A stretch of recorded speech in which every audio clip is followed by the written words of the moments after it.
that Mount Pleasant Academy will face Cavaliers in the grand finale of the Jamaica Premier League. And look, facts are facts. The main storyline going into this final is a little micro-war between the former national coach Theodore Tapper Whitmore, now the coach of Mount Pleasant, and of course the current chairman of the JFF's technical committee, who is the head coach and bottle washer at Cavaliers.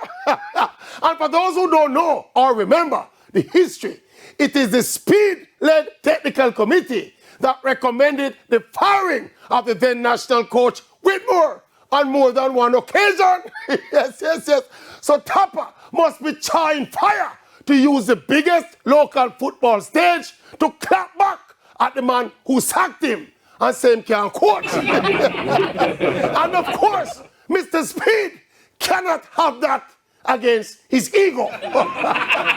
There's also the small matter of the two top strikers in the league, Trevante Stewart of Mount Pleasant and Colin Anderson of Cavaliers, trying to settle their differences. The Maverick cannot wait until Sunday. Anderson versus Stewart, and then Tapper Whitmore versus Speedy Speed.